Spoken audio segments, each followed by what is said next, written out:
Bonjour, dans cette capsule vidéo, nous allons parler de la puissance et l'énergie électrique. Nous allons commencer par prendre un circuit électrique sur lequel on identifie un générateur, une lampe L1, une lampe L2, un conducteur ohmique de résistance R1, un conducteur ohmique de résistance R2 et un condensateur C. Ce condensateur va stocker de l'énergie pendant le fonctionnement du générateur, puis libérera cette énergie à l'arrêt du générateur. Alors nous allons placer les flèches d'intensité et de tension sur ce circuit et nous allons commencer par la branche principale qui contient le générateur. Par convention, le courant circule toujours de la borne plus du générateur vers la borne moins. Donc on peut placer ce courant I1 ici, donc qui part de la borne plus, qui vient et qui va rejoindre la borne moins. Ce courant I1 arrive à un premier nœud, ici. Ce courant I1 va donc se séparer en deux courants, I2 dans la première branche, I3 dans la deuxième branche. Ces deux courants vont se rejoindre dans un deuxième nœud ici. Ces deux courants vont s'ajouter et on retrouve le courant I1 dans cette branche principale qui va rejoindre la borne moins. Nous allons placer maintenant les flèches de tension. Pour cela, deux conventions. La première, la convention générateur, normalement utilisée pour un générateur.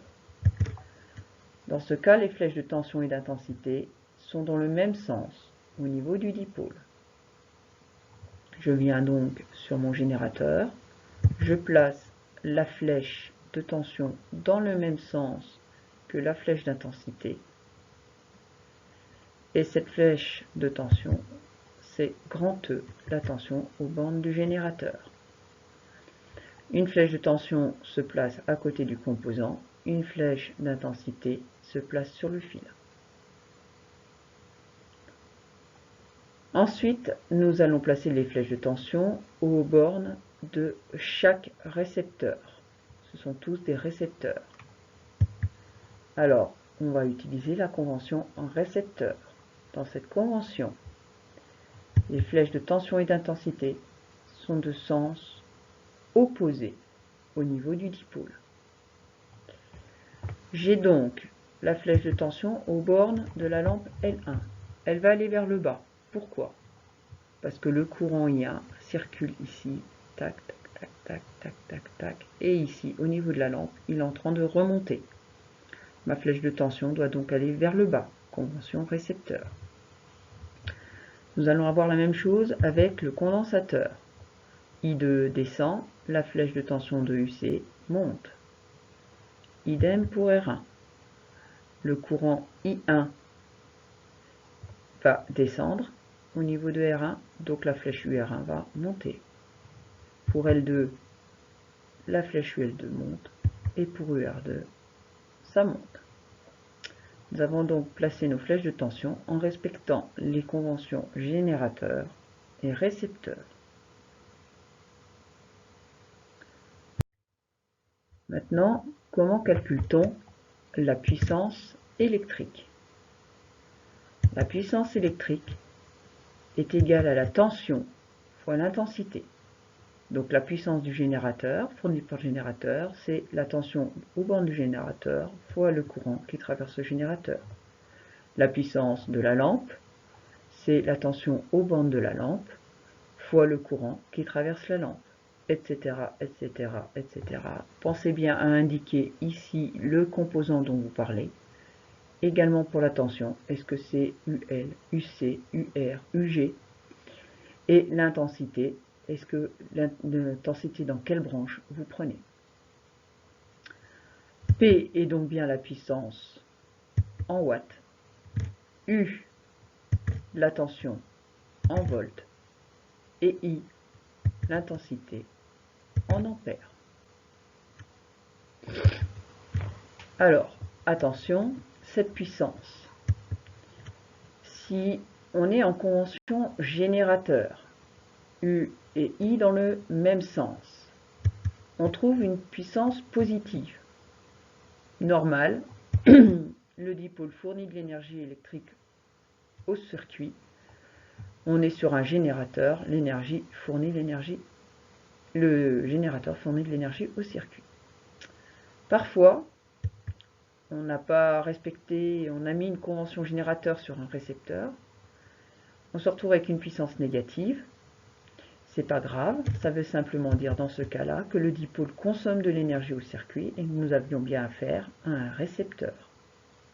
Donc c'est pas grave de placer une convention générateur sur un récepteur, mais sauf que dans ce cas-là, on trouvera des puissances négatives au lieu d'une puissance positive. Si vous avez mis des conventions récepteurs partout, alors vous trouvez une puissance positive, c'est normal, vous avez respecté la convention récepteur sur les récepteurs, votre dipôle est en train de consommer de l'énergie. Vous avez trouvé une puissance négative, cela signifie que vous avez utilisé une convention récepteur sur un générateur, ce n'est pas grave, mais ça s'interprète du fait que le dipôle fournit de l'énergie au circuit. Donc, quand vous respectez les conventions générateur et récepteur, c'est-à-dire que vous prenez une convention générateur pour un générateur et une convention récepteur pour un récepteur, eh bien, vous trouvez des puissances positives dans les deux cas. Si à tout hasard, vous avez utilisé une convention générateur sur un récepteur, c'est possible, vous vous retrouvez avec une puissance négative, c'est pas grave, vous trouvez une puissance négative en convention générateur, eh bien ce composant n'est pas un générateur, c'était un récepteur qui consomme de l'énergie. Vous avez utilisé une convention récepteur avec un générateur, c'est pas très grave, mais vous allez trouver une puissance négative. Vous interprétez du fait que le dipôle fournit de l'énergie, c'était un générateur en réalité, donc il fournit de l'énergie au circuit. Pour l'énergie électrique, c'est la formule qu'on connaît depuis un petit moment, l'énergie égale la puissance fois la durée delta T.